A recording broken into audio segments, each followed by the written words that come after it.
नमस्कार। भारत में फंड के प्रबंधन की वास्तविकताओं पर इस विशेष मास्टर क्लास में आपका स्वागत है। इस केस में मल्टी कैप फंड और हमारे साथ हैं भारत में शीर्ष फंड प्रबंधन टीमों में से एक SBI म्यूचुअल फंड का इक्विटी ब्रेन ट्रस्ट, और उन्होंने फंड के प्रबंधन का बहुत ही अनोखा तरीका विकसित किया है। इस मामले में मल्टी कैप फंड, क्योंकि इसके प्रबंधन के लिए सिर्फ एक फंड मैनेजर ही नहीं बल्कि एक पूरी टीम है। तो ये कैसे काम करेगा? हमारे साथ हैं R श्रीनिवासन, इक्विटी के CIO, Ruchit Mehta, research head and auto analyst, Sukanya Ghosh, Quint research analyst, Priyanka Dhingra, ESG analyst, Saurabh Pant, consumer goods analyst और निधि चावला, इंफ्रास्ट्रक्चर एनालिस्ट। तो आज हमारे साथ शामिल होने के लिए आप सभी का बहुत बहुत धन्यवाद। शुरुआत करते हैं टीम के कप्तान से। वासन, ये फंड क्यों और ये अन्य सभी फंडों से कैसे अलग होगा? तो ये फंड क्यों? जाहिर है कि हम एक एसेट मैनेजमेंट कंपनी है और हम मनी मैनेजमेंट के व्यवसाय में हैं और यहाँ एक प्रोडक्ट गैप है, इसलिए हम एक तरह से इस कमी को पूरा कर रहे हैं। इस समय ये फंड क्यों आ रहा है, इसकी कोई खास वजह नहीं है, सिर्फ इतना है कि हम प्रोडक्ट गैप को भर रहे हैं। लेकिन जिस तरह से हम इस फंड को करने का इरादा रखते हैं वो बहुत ही अनोखा है।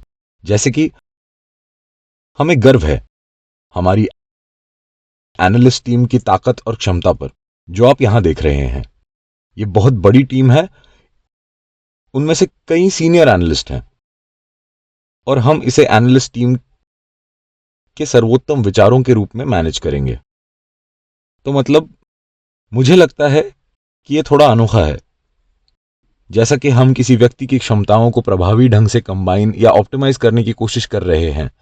जैसे मुझे लीजिए, क्योंकि मैं पोर्टफोलियो मैनेजमेंट, साइजिंग के लिए जिम्मेदार हूं, साथ ही इफेक्टिव डिसीजन मेकिंग और पूरी निवेश प्रक्रिया के लिए आइडिया जनरेशन टीम से आती है और मुझे उस पर टिके रहना है और मैं इसके बारे में खुश हूं, इसलिए मुझे लगता है कि तो एक वो अच्छी आपको बात पिच है। करते हैं और आप तय करते हैं कि क्या लेना है, या वे इसके साथ आते हैं और आपसे बात करते हैं? तो हम 350 से 366 स्टॉक्स का एक यूनिवर्स चलाते हैं। रुचित मुझे सही कर सकते हैं, शायद 10 स्टॉक इधर उधर होंगे। अब जब मैं कहता हूं कि हम इसे कवर करते हैं तो इसका मतलब है कि ये एक एक्टिव यूनिवर्स है, पैसिव यूनिवर्स के बाहर, जिसे भी हम देखते हैं। और एक्टिव यूनिवर्स को आमतौर पर एक सिफारिश की जरूरत होती है, इसके लिए एक टारगेट प्राइस की जरूरत होती है, इसके लिए एक अर्निंग्स मॉडल की जरूरत होती है। इसे अपडेट करने की जरूरत है क्योंकि हम मैनेजमेंट से मिल रहे हैं जो आप नियमित रूप से इन कंपनियों पर चैनल चेक्स कर रहे हैं। ये ऐसी 360 कंपनियों की सूची है। अब उसके अंदर हमारे पास लगभग, अगर मुझे सही याद है, तो 80 ऑड बाय रिकमेंडेशंस हैं। तो खरीद हायर कन्विक्शन है। मैं इन आइडियाज में से चुनूंगा, इसलिए ये एनालिस्ट टीम के बेस्ट आइडियाज हैं और मुझे ये भी निर्देशित किया जाता है कि वो कहां अधिक इंटेंस है और वो कौन से स्टॉक ज्यादा पसंद करते हैं, क्योंकि वो इसे एक रैंक देते हैं और उनके पास एक कॉन्फिडेंस कोड होता है। हमारे पास टारगेट प्राइसेस की रेंज है जो उम्मीदों की संभावना पर आधारित है। तो ये कुछ ऐसा है कि जो हम कर रहे हैं सालों से। तो उस तरह से ये प्रोसेस हमारे लिए नया नहीं है, क्योंकि हम हमेशा एक एनालिस्ट सेंट्रिक हाउस रहे हैं। ये सिर्फ इतना है कि मीडिया हर समय पोर्टफोलियो मैनेजर को दिखाता है। मैं कल्पना कर सकती हूँ कि आप जानते हैं कि हर किसी की एक भूमिका होती है। ये सिर्फ एक व्यक्ति नहीं है। मैं मानती हूँ कि इसलिए मैं इसे कैसे कहूँ, एक स्ट्राइकर है लेकिन एक मिडफील्डर है जो गेंद को फील्ड करता है, एक स्पाइकर है लेकिन एक सेटर है। और अब लगता है कि भारत में हर कोई समझ गया है। क्रिकेट को जानने वाला कोई भी व्यक्ति समझ सकता है कि इसको कैसे मैनेज किया जाएगा। तो आपको इस मल्टी कैप को यूनिक बनाने का आइडिया कहाँ से आया, ताकि फंड मैनेजमेंट में हर किसी की आवाज हो?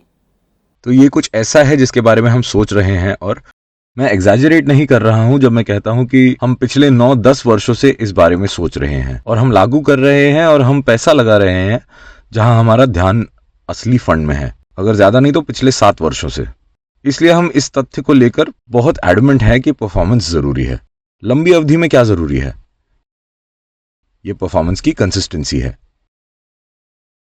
और हम अपने हाउस में परफॉर्मेंस कंसिस्टेंसी कैसे सुनिश्चित करते हैं, और जिस पर हम एक हाउस के रूप में फोकस करने का प्रयास कर रहे हैं। उदाहरण के लिए इन्वेस्टिंग फिलॉसफी, और हमारे हाउस में एक फिलॉसफी है और हम कई सालों से सब कुछ करने की कोशिश नहीं कर रहे हैं। मैं यहाँ 2009 से हूँ, यानी 12 साल।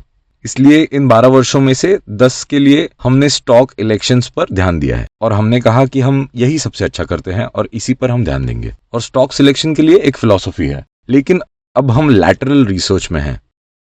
उदाहरण के लिए सुकन्या क्वांटिटेटिव मॉडल में शामिल है, वो बहुत सारे लैटरल रिसर्च करती है और हमारे पास एक एसेट एलोकेशन फ्रेमवर्क है। इसलिए एक बार जब हमें यकीन हो गया कि हमारे पास फ्रेमवर्क है तो हम उसमें शामिल हो गए। इसके लिए क्लियर फिलॉसफी चाहिए कि हम यही करते हैं और फिर इसे ठीक से करें, फिर प्रोसेस पर काम करें, क्योंकि हम जानते हैं कि क्या करना है। देखिए, निवेश क्या है? सही निवेश या होली ग्रेल, एक मजबूत बिजनेस मॉडल खरीदें, फिर अच्छे लोगों को उचित मूल्यांकन पर खरीदें। सब जानते हैं, पर आपने कैसे किया? तो एक प्रोसेस है जिसमें आइडिया जनरेशन शामिल है। रुचित शायद इसे बेहतर तरीके से समझाएंगे। ग्राइंड करने के बारे में, अपने चैनल चेक्स करने के बारे में, ये पता लगाने और कहने की कोशिश करना है कि ये एक अच्छा व्यवसाय है, इस पर बहस करना, लड़ना, ये एक अच्छा मैनेजमेंट है। ये कुछ ऐसी चीजें हैं जिन पर आपको काम करने की जरूरत है और इस पर काफी समय लगाना होगा, तो ये जरूरी है। इन्वेस्टमेंट प्रोसेस दूसरा कोण है, और तीसरा और सबसे महत्वपूर्ण कोण जो आपके दिमाग में आता है, ये सुनिश्चित करना है। और हमने हमेशा एक घर के रूप में माना है कि हमारे लिए एनालिस्ट पोर्टफोलियो मैनेजर से ज्यादा महत्वपूर्ण है। मैं पोर्टफोलियो प्रबंधकों को निराश नहीं करना चाहता। मैं जो बात कह रहा हूं वो ये है कि पोर्टफोलियो मैनेजर भी एक एनालिस्ट है। इसलिए जब मैं कहता हूं कि एनालिस्ट ज्यादा जरूरी है, तो पोर्टफोलियो फंक्शन की तुलना में एनालिस्ट फंक्शन अधिक महत्वपूर्ण है। अब ये बहुत जरूरी है कि आप दोनों को एक कर लें। एनालिस्ट के बारे में ज्यादा रिगर और ज्यादा रिसर्च है, और पोर्टफोलियो मैनेजर एक एलोकेटर है और वो अच्छी तरह से साइज करते हैं, और आपको दोनों जोड़ना होगा। और हमने इसमें बहुत समय और प्रयास लगाया है, मुझे लगता है, और मैं इस पर विश्वास करना चाहूंगा, और मुझे आशा है कि ये लोग सहमत होंगे कि हमने एक फ्लैट स्ट्रक्चर बनाई है। इसीलिए मैं वास्तव में कप्तान या बॉस नहीं हूं, मैं हूं, लेकिन ये एडमिनिस्ट्रेशन है और ये पेनफुल है। लेकिन कार्यात्मक रूप से एक रिवर्स अकाउंटेबिलिटी स्ट्रक्चर है। इसलिए मैं ऐसा कुछ नहीं खरीद सकता जो एनालिस्ट नहीं खरीद सकते। खरीद सकता हूं, लेकिन मुझे जस्टिफाई करना होगा, क्योंकि ये माना जाता है कि एनालिस्ट सही है। तो ये कुछ ऐसा है जिस पर हम एक टीम के रूप में काम कर रहे हैं, और एक तरह से ये उस प्रक्रिया का कल्मिनेशन पॉइंट है। हम इसे टीम की हाई कन्विक्शन आइडिया के रूप में चलाना चाहते हैं। ठीक है, तो मुझे टीम से पता लगाने दें कि वे इसके बारे में क्या सोचते हैं। इनपुट और आउटपुट दोनों महत्वपूर्ण है, जिसकी हम सभी सराहना कर सकते हैं। लेकिन सौरभ, फंड मैनेजमेंट ये हमेशा फंड मैनेजर के बारे में नहीं रहा है। हमने जो फ्लैट स्ट्रक्चर बनाई है उसके संदर्भ में वासन ने जो कहा, मुझे लगता है हम वास्तव में विश्वास करते हैं कि ये अल्फा मेल के बारे में नहीं है जो इन्वेस्टमेंट मैनेजमेंट में बेहतर काम कर सकते हैं। मुझे लगता है कि प्रत्येक व्यक्ति अपनी क्षमता के दायरे से सीमित होता है, और प्रत्येक व्यक्ति में अपने स्वयं के बायसेस और स्टाइल होता है।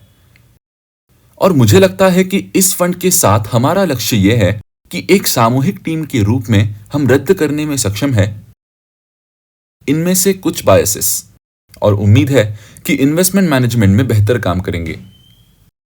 ठीक है रुचित, इसे देखने का एक तरीका है जब कोई कहता है कि एक बच्चे को पालने के लिए एक गांव की आवश्यकता होती है। इसीलिए मैं टीम वर्क के महत्व को समझ सकती हूँ। दूसरी ओर ये देखा जाता है कि बहुत से रसोइये शोरबा को खराब कर देते हैं। तो क्या ऐसा लगता है कि डिसीजन मेकिंग में बहुत से लोग शामिल हैं? जो आपका प्रोसेस है ये अंततः हानिकारक हो सकता है। वैसे ये एक बहुत ही वाजिब चिंता है। मुझे लगता है जिस तरह से हम इसे देखना चाहते हैं, आइए क्रिकेट की एनालॉजी देखें। आपके पास मैदान पर 11 लोगों की एक टीम है, लेकिन इसके पीछे के छोर पर उन 11 लोगों की मदद करने के लिए आपके पास बहुत सारे लोग हैं, चाहे वो फिजियोथेरेपिस्ट हो या ये वाटर बॉय या कोई है जो ये सुनिश्चित करता है कि कपड़े, बल्ला इत्यादि सब तैयार है। तो यहाँ जब आप इसके बारे में सोचते हैं, पोर्टफोलियो मैनेजर कलाकार की तरह है। उसे एक खाली कैनवास दिया गया है। एनालिस्ट टीम पैलेट में रंगों के विभिन्न सेटों का प्रतिनिधित्व करते हैं, और पोर्टफोलियो मैनेजर को ये निर्णय लेना होता है कि पोर्टफोलियो कैसा बनाया जाए। इसलिए एनालिस्ट के रूप में हम आइडिया जनरेशन पर फोकस करते हैं। कौन कौन से बेस्ट स्टॉक है जो इन्वेस्टर के लिए पैसा कमा सकते हैं। पोर्टफोलियो मैनेजर अपनी भूमिका निभाता है, जहां एक निश्चित मात्रा में पोर्टफोलियो एलोकेशन किया जाता है, और इंडिविजुअल स्टॉक का आकार, रिस्क मैनेजमेंट, लिक्विडिटी मैनेजमेंट, उस तरह के पहलू। और जैसा कि सौरभ ने कहा, ये दृष्टिकोण बायसेस और स्टाइल्स को प्रभावी ढंग से समाप्त कर देगा और प्रभावी रूप से इसे पोर्टफोलियो चलाने वाले किसी एकल व्यक्ति की तुलना में अधिक रिस्क टॉलरेंस फंड बनाते हैं। ठीक है, तो अगर मैं कह सकता हूँ, बहुत सारे कुक्स पाई को खराब कर देते हैं, लेकिन पाई एक डिश है ना? इसलिए मैं इसके बारे में सोचता हूँ और मुझे ये एनालॉजी बेटर लगती है। आपको इसे एक थाली के रूप में सोचना चाहिए। यहाँ हर एक सब्जी किसी ऐसे व्यक्ति द्वारा बनाई जाती है जो उसमें माहिर हो और आप सबसे अच्छे हैं, और फिर आप ये सब एक साथ इन सभी अलग अलग व्यंजनों को एक थाली में खा सकते हैं। लेकिन वहां कोई नहीं है, तो प्रत्येक के लिए एक विशेष रसोइया है। वो एक कंज्यूमर स्पेशलिस्ट है। वो कंज्यूमर को किसी और से बेहतर जानता है। रुचित अब रिसर्च हेड है, लेकिन ये एक ऑटो एनालिस्ट थे। निधि एक इंफ्रास्ट्रक्चर एनालिस्ट थी। सुकन्या उदाहरण के तौर पर, मुझे ये भी समझ में नहीं आता कि वो ज्यादातर समय क्या बोलती है। एक क्वांटम एनालिस्ट, और मैं इसे बहुत पॉजिटिव सेंस में कह रहा हूँ, वो एक क्वांटम एनालिस्ट थी, लेकिन वो एक तरह से एनालिस्ट के दिमाग को एक रूपरेखा में बदल देती है। जो एक फ्रेमवर्क है जो संख्या में है, वो ESG है। मुझे बस उसकी आदत हो गई है। तो ये एक साथ आकर आपको एक बेहतर प्रोडक्ट देता है। मैं कल्पना कर सकती हूँ कि ये एक साथ आता है, लेकिन आप सभी के बीच कितनी असहमति है, और क्या आप वही हैं जो एंड डिसीजन एक्चुअली लेते हम इसे हैं? प्रमोट करते हैं। ये बहुत ही मजेदार है। इन्वेस्टमेंट मैनेजमेंट एक अजीब बात है। यहाँ आप पता लगाने के व्यवसाय में हैं। क्या होने वाला है? आप उस भविष्य की भविष्यवाणी कर रहे हैं जिसकी भविष्यवाणी नहीं की जा सकी, और हमेशा पॉजिटिव और नेगेटिव होते हैं। तो कॉग्निटिव डिसोनेंस दिन का क्रम है, और आप कैसे निर्णय लेते हैं उस तरह के फ्रेमवर्क के साथ, मतलब ये अपने आप में एक कला है। इसीलिए असहमति को प्रोत्साहित किया जाता है, और यही हम ज्यादातर समय करते हैं। हमारी ऐसी मीटिंग्स होती हैं जहां हम लड़ते हैं। तो ऐसे एनालिस्ट हैं जो स्टॉक पर नकारात्मक हैं और मुझे ये पसंद है, इसलिए वो अपना तर्क देते हैं, तो मुझे उस पर प्रेजेंट करना होगा। और ये इस फैक्ट के बारे में बात करने जैसा नहीं है। ये कहने जैसा नहीं है कि ये टेबल काला या सफेद है। ये एक फैक्ट है। हम मूल रूप से प्रोबेबिलिटीज इन एक्सपेक्टेशंस की एक श्रृंखला पर चर्चा कर रहे हैं। आवश्यक रूप से कोई भी सही नहीं है, और लोग तर्क प्रस्तुत कर रहे हैं। मैं इसे बहुत जटिल नहीं बनाना चाहता, लेकिन इन सभी लड़कियों के साथ ये एक समस्या है। लेकिन ये निर्णय लेने की प्रक्रिया को बढ़ाता है, इसीलिए मूल रूप से आप यहाँ अपना विनम्र आचरण लेकर आए हैं। अपशब्दों का प्रयोग करती हैं, लेकिन अंत में मैं फैसला करता हूं। हम इसे और अधिक क्यों नहीं देखते हैं? मेरा मतलब है कि आप जानते हैं कि मैं इसकी पूरी तरह से कल्पना कर सकती हूँ। उस माइक्रोफील्ड के विशेषज्ञ को उस विशेष स्टॉक के भाग्य का निर्णायक होना चाहिए। ये आगे बढ़ने का सबसे अच्छा तरीका होगा, लेकिन इसमें और क्यों नहीं ये है? कठिन है। सांस्कृतिक रूप से ये कठिन है, क्योंकि आपको इस एंगल पर विचार करना है जहां एक आदमी फैसला करता है, और अभी भी बहुत से लोग हैं जो निचले स्तर पर सशक्त हैं, और आपको ये काम करना है। फिर ये समस्या है जहां सौभाग्य से ये लोग बहुत लंबे समय से आसपास हैं। आप किसी ऐसे व्यक्ति को कैसे रिटेन करेंगे जिसने एक सेक्टर में 15 साल काम किया है और कहीं और से नौकरी के ऑफर मिल रहे हों? तो आपको और पैसे देने होंगे। लेकिन सबसे महत्वपूर्ण बात है कि ये कुछ ऐसा है जो हम कर पाए हैं। मुझे लगता है कि ये एक कल्चर है। वास्तव में इन लोग को ये कहना चाहिए, मुझे नहीं। यहां हम वास्तव में मानते हैं कि वे इस पूरे मैनेजमेंट प्रोसेस का बहुत महत्वपूर्ण हिस्सा है, और वो डायरेक्ट रोल निभाते हैं। आमतौर पर देखें, एनालिस्ट एडवाइजरी रोल निभाते हैं, और एडवाइजर की भूमिका का ओनरशिप नहीं होता है। जब आप कहते हैं कि ये एक ऐसा स्टॉक है जो हमें खरीदना चाहिए, लेकिन जिस क्षण आप उस स्टॉक को खरीदते हैं और एक महत्वपूर्ण राशि डालते हैं, तो वो ओनरशिप है। हम ऐसा कर रहे हैं। इसे करना मुश्किल है। उद्योग के सबसे अच्छे लोग, क्या वो एक संगठन में एक साथ आ सकते हैं और एक पोर्टफोलियो चला सकते हैं? थियोरेटिकली हाँ, लेकिन उनका अपना ईगो है, मुझे लगता है। तो ये कठिन है। वासन, मुझे कहना होगा कि मैं आपकी ईमानदारी की पूरी तरह से सराहना करती हूँ, और मैं इसे और देखना चाहती हूँ। तो ये अच्छा है जिस तरह से आप जानते हैं कि हम समझ गए हैं कि चीजें कैसे काम कर रही हैं। रुचित, क्या आप हमें इन्वेस्टमेंट प्रोसेस के बारे में बताना चाहेंगे, विशेष रूप से जिस तरह से पिछले साल समाप्त हो गया है? हर कोई स्टॉक पिकर बनना चाहता है, और स्वाभाविक रूप से इसे सर्वश्रेष्ठ से सीखना चाहिए। तो आप किस रणनीति का पालन करते हैं? आपका प्रोसेस क्या है?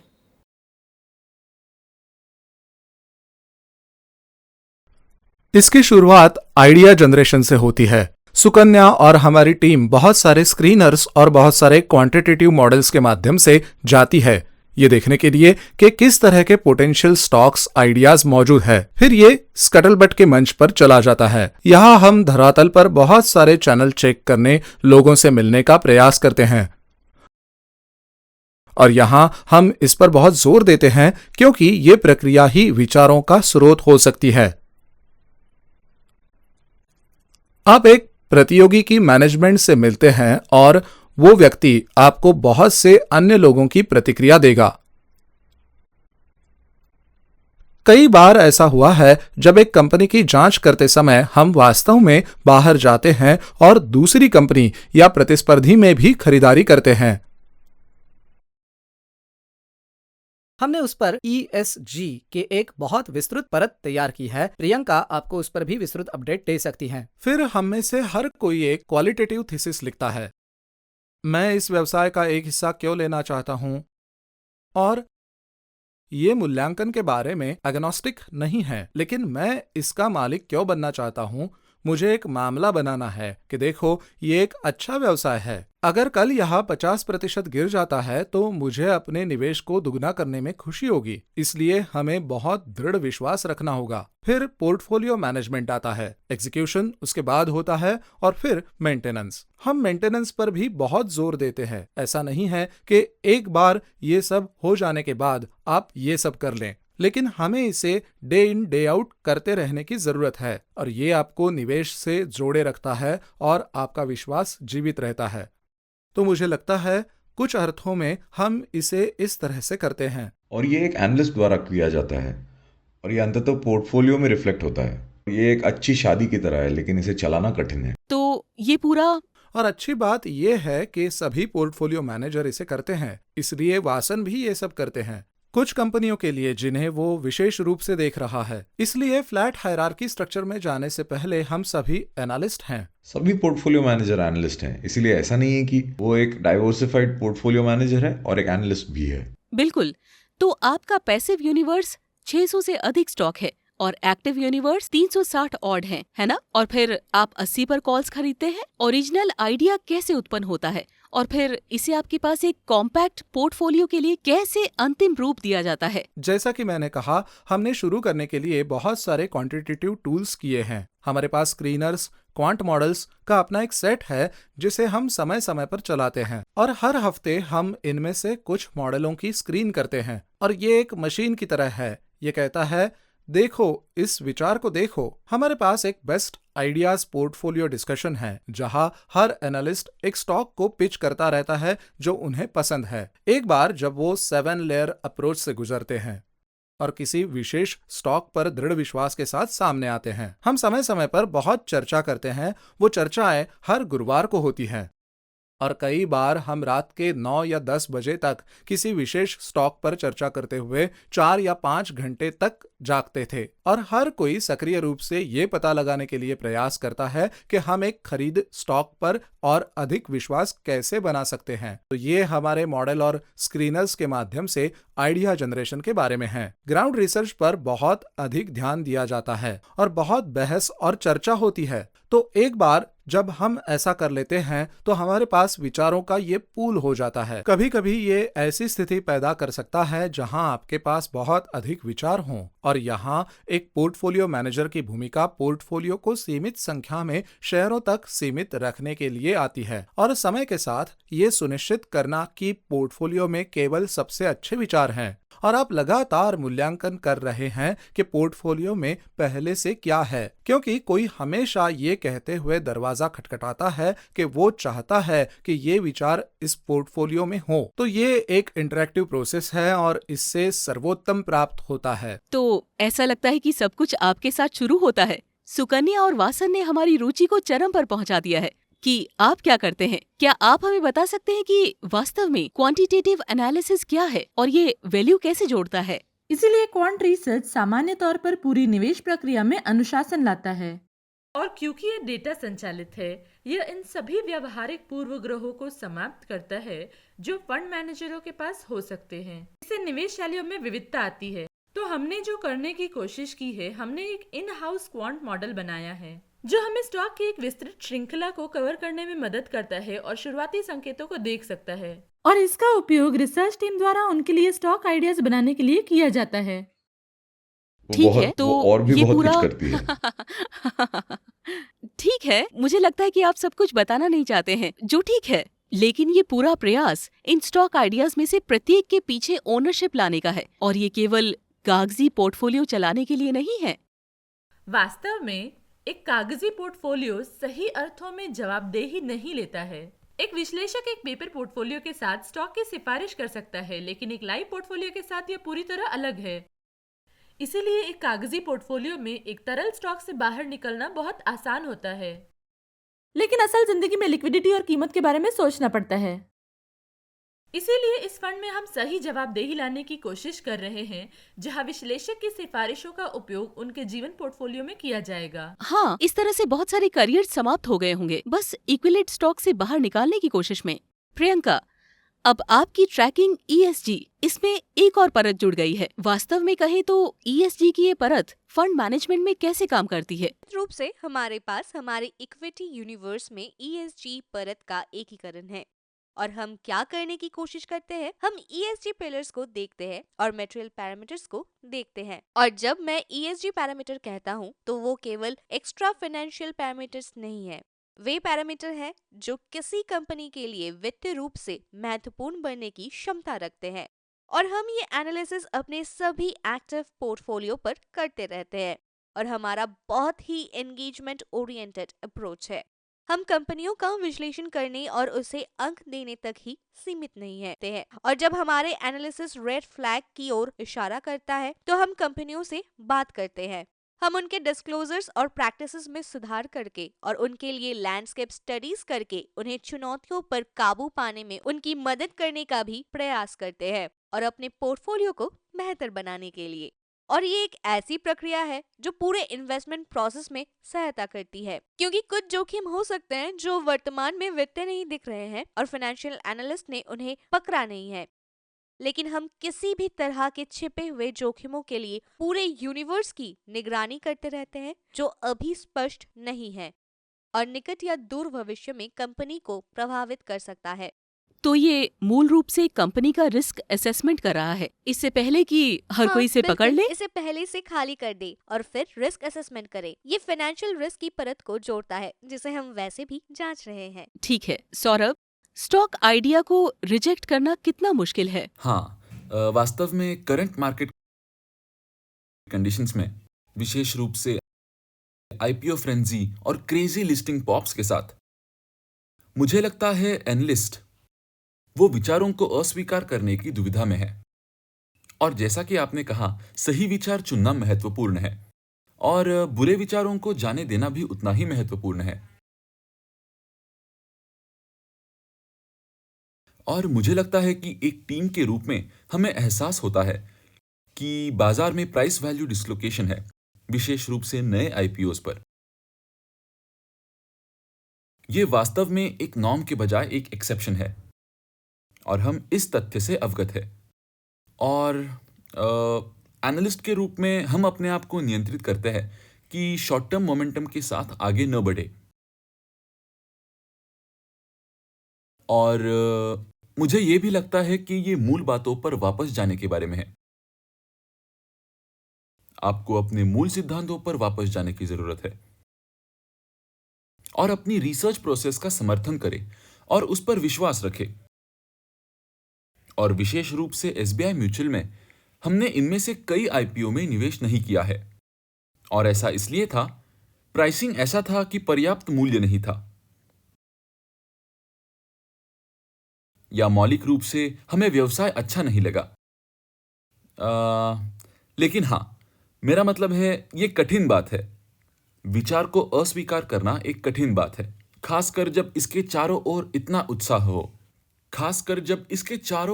उत्साह हो। रुचित की बात पर वापस जाते हुए, और उन्होंने लंबे समय तक बहस करने के बारे में बात की।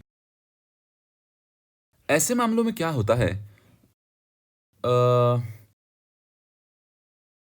लालच और अहंकार दो चीजें हैं जो निर्णय लेने से रैशनैलिटी को दूर करती है। तब आप तर्कहीन निर्णय लेने की प्रवृत्ति रखते हैं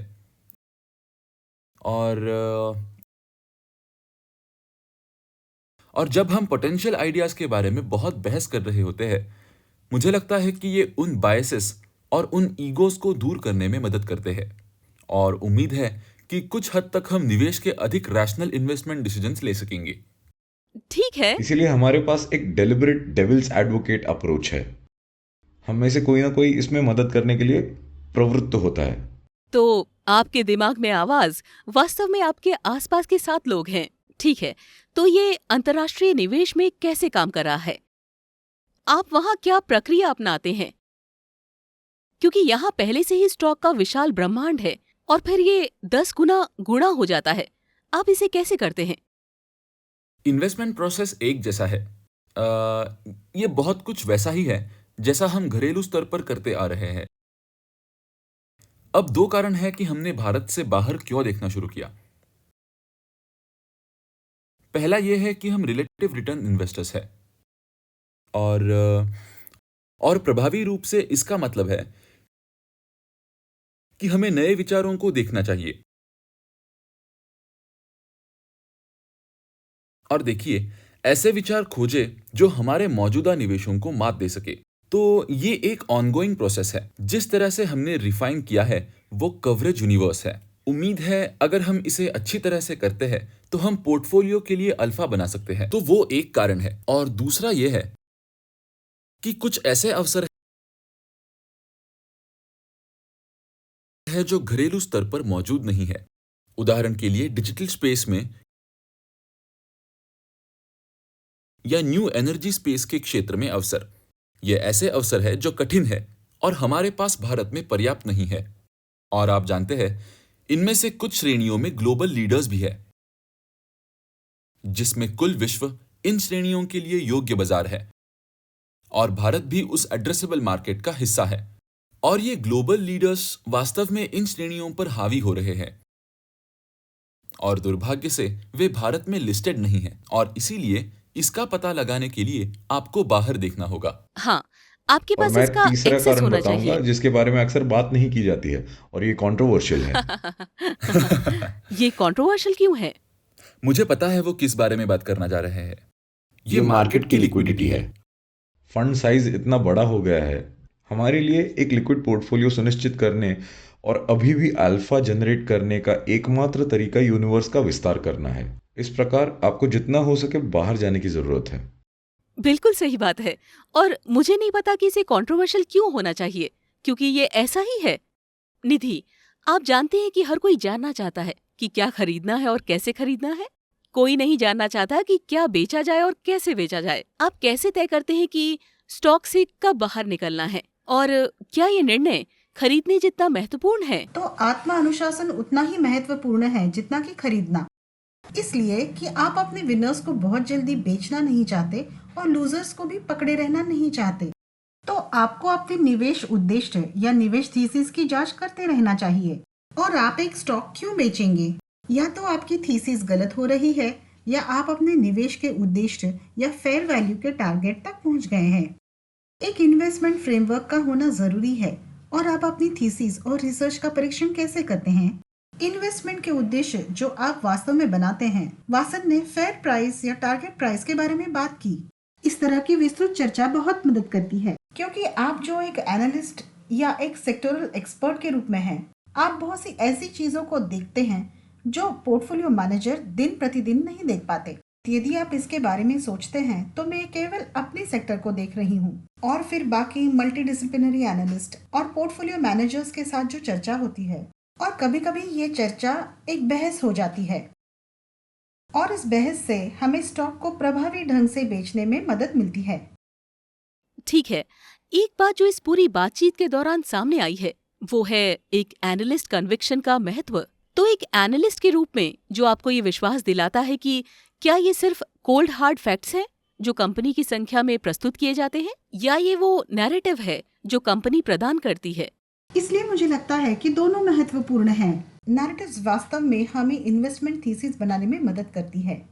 हम किसी विशेष कंपनी में क्यों इन्वेस्ट करना चाहते हैं, हम स्टॉक क्यों रखना चाहते हैं। नंबर्स हमें वास्तव में थीसिस का समर्थन करने में मदद करती है, पर नैरेटिव तो सिर्फ कहानी है। आपको नंबर्स को नैरेटिव के साथ जोड़ना होगा।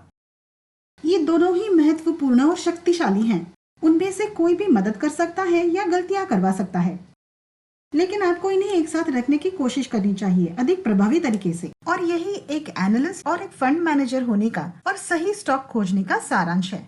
हमें ये अनुभव देने के लिए आप सभी का बहुत बहुत धन्यवाद और मैं आप सभी को आपके नए फंड के लिए शुभकामनाएं देती हूँ। और इसके साथ ही मैं इस विशेष मास्टर क्लास को समाप्त करती हूँ। आशा है कि आपको ये अच्छा लगा होगा और हर उस व्यक्ति के लिए जो स्टॉक चुनने के शौकीन है, मुझे आशा है कि आपने SBI म्यूचुअल फंड की टीम से बहुत कुछ सीखा होगा। हमारे साथ बने रहने के लिए धन्यवाद और सुरक्षित रहें।